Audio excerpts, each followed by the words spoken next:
शांति 1/7/2021 बाबा के आज के महावाक्य हैं। मीठे बच्चे, बेगर से प्रिंस बनने का आधार पवित्रता है। पवित्र बनने से ही पवित्र दुनिया की राजाई मिलती है।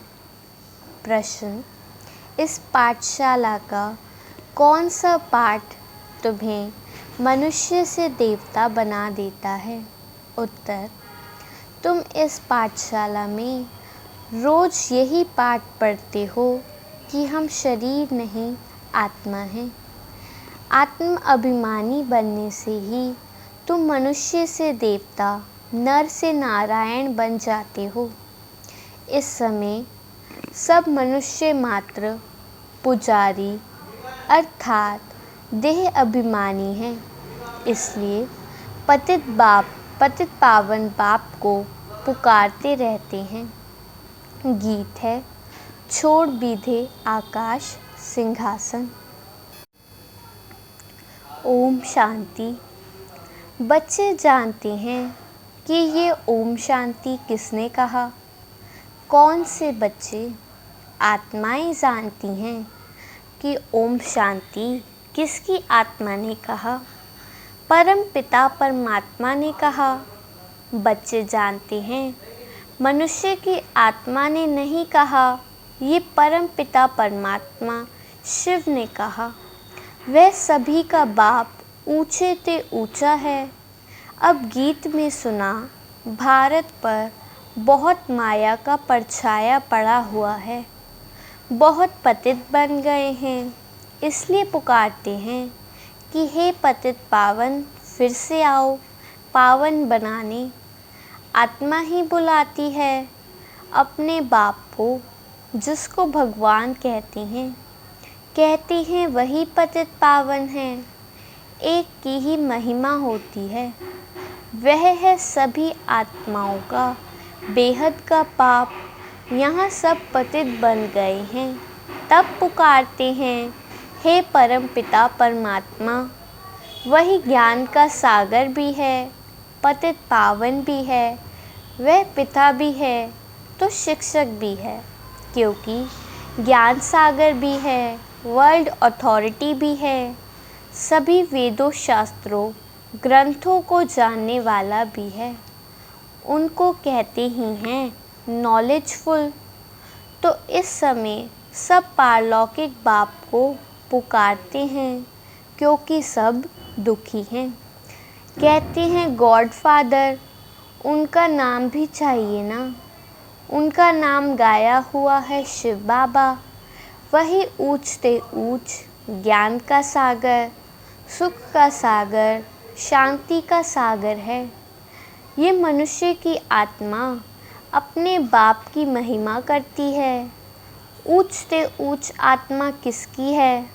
परम पिता परमात्मा की। वह है परम पतित मनुष्य, उनको याद करते हैं। सतयुग में जब पावन भारत था, देवी देवताओं का राज्य था, तो कोई पतित नहीं था।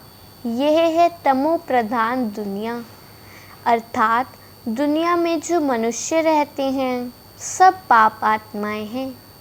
यही भारत पावन था, यही भारत पतित हो गया है। यहाँ कलयुग में सब पतित हैं। तुम जानते हो ज्ञान का सागर, पतित पावन परम पिता परमात्मा परम धाम से आकर हमको ब्रह्मा द्वारा पढ़ाते हैं। जरूर उनको शरीर तो चाहिए ना। ये बातें कोई शास्त्रों में नहीं हैं। ज्ञान का सागर जो अथॉरिटी है, वही सब कुछ जानते हैं। भारत में चित्र भी दिखाते हैं। विष्णु की नाभि से ब्रह्मा निकला, उनको हाथ में शास्त्र देते हैं। अभी विष्णु कोई सब शास्त्रों का सार नहीं सुनाते हैं। परम पिता परमात्मा ज्ञान का सागर ब्रह्मा द्वारा सब शास्त्रों का सार समझाते हैं। ब्रह्मा विष्णु शंकर का भी वह रचयिता है। ब्रह्मा को व विष्णु को ज्ञान का सागर नहीं कहेंगे। शंकर की तो बात ही छोड़ दो। अभी ज्ञान का सागर कौन, निराकार उच्च से उच्च परमात्मा ही पतित पावन है। ये महिमा है उस परमपिता परमात्मा की। यहाँ भी आत्मा की ही महिमा होती है। आत्मा ही शरीर द्वारा कहती है मैं प्रेसिडेंट हूँ, मैं बैरिस्टर हूँ, मैं फलाना मिनिस्टर हूँ। आत्मा ही मर्तबा लेती है। शरीर द्वारा आत्मा कहती है मैं एक शरीर छोड़ दूसरा लेता हूँ। इस समय जब बाप आते हैं, कहते हैं बच्चे आत्म अभिमानी बनो। मैं तुम्हारा बाप आया हुआ हूँ तुमको यही पाठ पढ़ाने। ये पाठशाला है मनुष्य से देवता, नर से नारायण, नारी से लक्ष्मी बनने की। बाप को सभी आत्माएं बुलाती हैं कि हे परम पिता परमात्मा, अब निराकारी दुनिया से साकारी दुनिया में आओ, रूप बदलो। तुम निराकारी आत्माएं तो जब शरीर में आती हो तो गर्भ में आती हो, पुनर्जन्म लेती हो। बाप समझाते हैं तुमने 84 जन्म गर्भ से लिए हैं। एक शरीर छोड़ फिर गर्भ में जाते हो, ऐसे 84 जन्म लेते हो। मैं तो गर्भ में नहीं आता हूँ। भारतवासी असल में देवी देवता धर्म के थे, फिर सीढ़ी नीचे उतरते आए। क्षत्रिय वर्ण में, फिर वैश्य, शूद्र वर्ण में कलाएं कम होती है। भारत 16 कला संपूर्ण था, फिर 14 कला बना। भारतवासी अपने जन्मों को नहीं जानते। 84 जन्म भारतवासी ही लेते हैं और कोई धर्म वाले 84 जन्म नहीं लेते। तुम स्वदर्शन चक्रधारी बनते हो, ये ज्ञान की बात है। स्वदर्शन चक्रधारी बनने से तुम चक्रवर्ती महाराजा बनते हो स्वर्ग का। तुम अच्छी रीति जानते हो हम यहाँ आए हैं पतित से पावन बनने।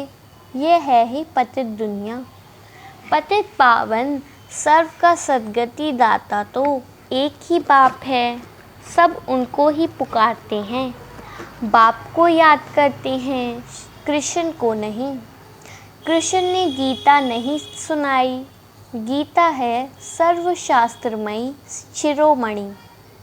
भारत की गीता किस धर्म का शास्त्र है? आदि सनातन देवी देवता धर्म का। किसने गीता गाई? राजयोग किसने सिखाया? परम पिता परमात्मा पतित पावन बाप ने। तो तुम्हारी आत्मा जो निराकार थी उसने अभी ये साकार शरीर धारण किया है। साकार मनुष्य को कभी भगवान नहीं कहेंगे। भल सतयुग में लक्ष्मी नारायण हैं तो भी भगवान नहीं कहेंगे। ये तो करके उपाधि टाइटल दी जाती है। कायदे अनुसार भगवान एक है, क्रिएटर इज़ वन, बाकी वह है देवताएं। 5000 वर्ष की बात है। इन लक्ष्मी नारायण का राज्य था। इनको महाराजा महारानी कहा जाता है। भगवान महाराजा नहीं बनते हैं, वह तो बाप ही है जो आकर भारतवासियों को ऐसा देवी देवता बनाते हैं। अभी तो देवी देवता धर्म का कोई है नहीं। इनको कहा जाता है रावण संप्रदाय, क्योंकि रावण राज्य है। रावण को वर्ष वर्ष जलाते रहते हैं क्योंकि ये पुराना दुश्मन है, परंतु इनको भारतवासी जानते नहीं। शास्त्रों में भी वर्णन नहीं है कि रावण कौन है, रावण को 10 शीश क्यों दिखाए हैं। इन बातों को अच्छी रीति समझना है।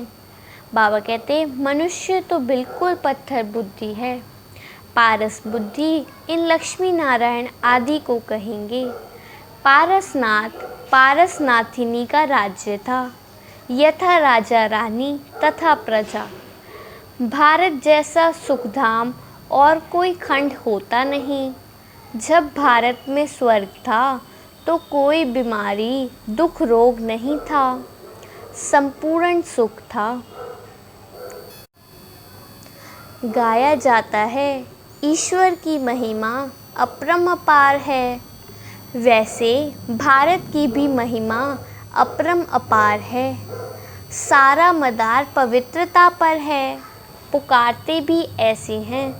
सब पतित है, पीस नहीं है, प्रॉस्पेरिटी भी नहीं है।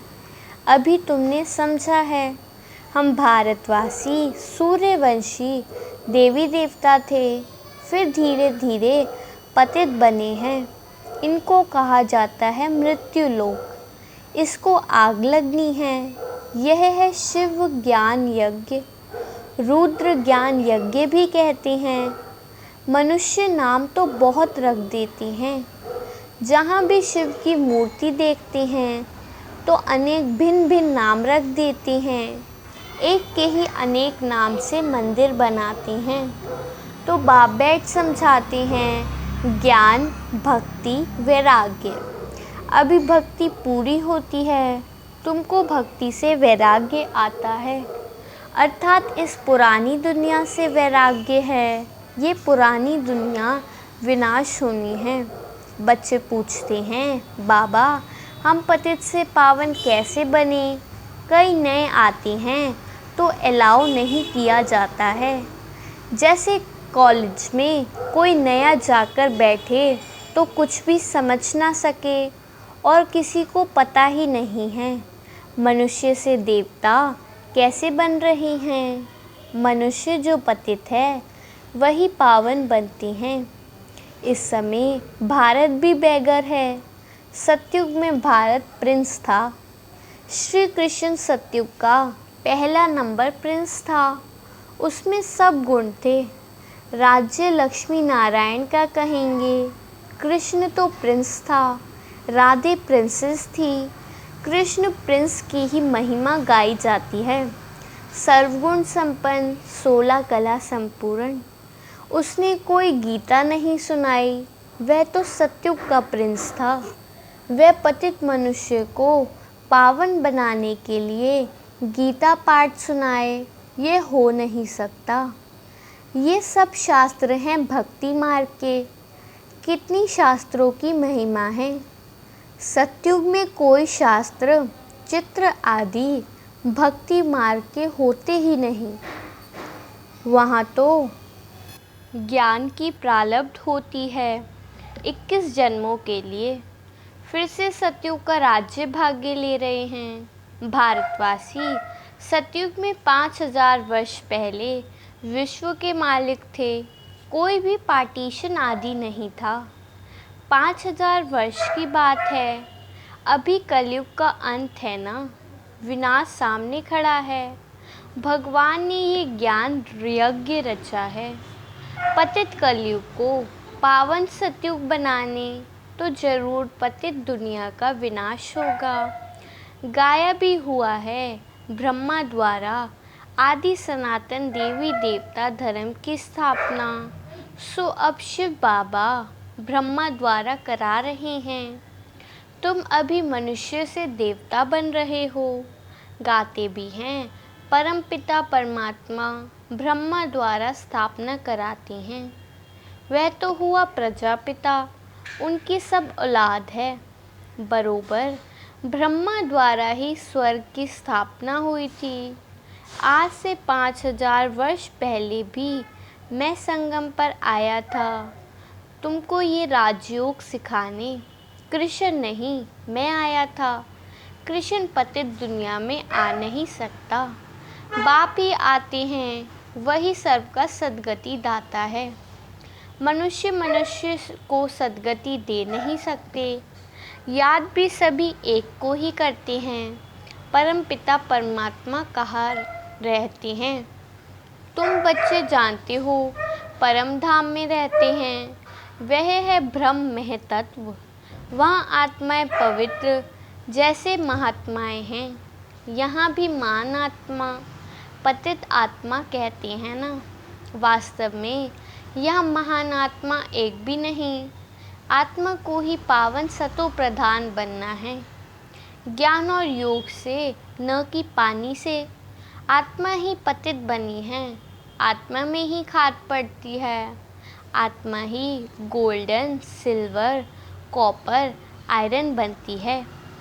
सभी आत्माएं जो पतित हैं उनको पावन कौन बनाए, सिवाय परम पिता परमात्मा के और कोई बना ना सके। बाप ही बैठ समझाते हैं, मामी कम याद करो तो तुम्हारे पाप भस्म हो जाएंगे। जितना याद करेंगे उतना पतित से पावन बनेंगे। मेहनत इसमें है, ज्ञान तो सारा बुद्धि में है। ये चक्र कैसे फिरता है, हम 84 जन्म कैसे लेते हैं, सतयुग में कितना समय राज्य चलता है, फिर रावण कैसे आता है, रावण है कौन ये भी किसी को पता नहीं है। कब से रावण को जलाते आते हैं ये भी किसी को पता नहीं, हर वर्ष जलाते हैं। सतयुग में तो नहीं जलाएंगे, अभी है ही रावण राज्य। राम राज्य तो कोई स्थापन कर नहीं सकता, यह तो बाप का ही काम है। पतित मनुष्य तो कर नहीं सकते, वह तो सब विनाश हो जाएंगे। पतित दुनिया ही विनाश होनी है। सतयुग में एक भी ऐसे नहीं कहेंगे कि हे परम पिता परमात्मा आओ, वह तो पावन दुनिया है ना। तुम अभी जानते हो कि इन लक्ष्मी नारायण को ऐसा स्वर्ग का मालिक किसने बनाया, फिर इन्होंने 84 जन्म कैसे लिए। आदि सनातन देवी देवता धर्म वालों ने ही 84 जन्म लिए हैं, वही इस समय शूद्र वंशी बने हैं। अब फिर ब्राह्मण वंशी बनते हो, अभी तुम हो ब्राह्मण चोटी, यह है ऊंचते ऊंच चोटी। ब्रह्मा मुख वंशावली, ब्राह्मण कुलभूषण। अभी तुम शिव बाबा के बच्चे भी हो, पोत्रे पोत्रियां भी हो। शिव वंशी फिर ब्रह्मा कुमार कुमारियां हो। वर्षा मिलता है दादे से, बाप कहते हैं मुझे निरंतर याद करो। पावन बनो तो तुम मेरे पास मुक्ति धाम में आ जाएंगे। इन बातों को समझेंगे वही जिन्होंने कल पहले समझा है। वह तो हजारों हैं, कोई पूछते हैं कितने बीके हैं, बोलो हजारों की अंदाज में हैं। इस देवी झाड़ की वृद्धि होती जाती है, अब फिर से सैपलिंग लग रहा है। आदि सनातन देवी देवता धर्म का, क्योंकि देवता धर्म है नहीं, सब अपने को हिंदू कहलाते रहते हैं और धर्मों में कन्वर्ट हो गए हैं। फिर सब निकल आएंगे, आकर बाप से वर्षा लेंगे। तुम आए हो बेहद के बाप से बेहद के सुख का वर्षा पाने, अर्थात मनुष्य से देवता बनने। अच्छा, मीठे मीठे सिक्की लद्दे बच्चों प्रति माता पिता बाप दादा का याद प्यार और गुड मॉर्निंग। रूहानी बाप की रूहानी बच्चों को नमस्ते। हम रूहानी बच्चों की रूहानी बाप दादा को याद प्यार गुड मॉर्निंग, नमस्ते नमस्ते नमस्ते। धारणा के लिए मुख्य सार। पहला पॉइंट, पतित से पावन बनने के लिए ज्ञान और योग में मजबूत होना है। आत्मा में जो खाद पड़ी है उसे याद की मेहनत से निकालना है। दूसरा, हम ब्रह्मा मुख वंशावली ब्राह्मण चोटी हैं, इस नशे में रहना है। ब्राह्मण ही वर्षे के अधिकारी हैं, क्योंकि शिव बाबा के पोत्रे हैं। वरदान, अपने अनादि आदि रियल रूप को रियलाइज करने वाले संपूर्ण पवित्र भव। विस्तार, आत्मा के अनादि और आदि दोनों काल का ओरिजिनल स्वरूप पवित्र है, अपवित्रता आर्टिफिशियल शूद्रों की देन है। शूद्रों की चीज़ ब्राह्मण यूज़ नहीं कर सकते। इसलिए सिर्फ यही संकल्प करो कि अनादि आदि रियल रूप में मैं पवित्र आत्मा हूँ। किसी को भी देखो तो उसके रियल रूप को देखो, रियल को रियलाइज़ करो तो संपूर्ण पवित्र बन फर्स्ट क्लास व एयर कंडीशनर की टिकट के अधिकारी बन जाएंगे। स्लोगन: परमात्मा परमात्म दुआओं से अपनी झोली भरपूर करो तो माया समीप नहीं आ सकती। अच्छा, ओम शांति। ये थे बाबा के आज के महावाक्य।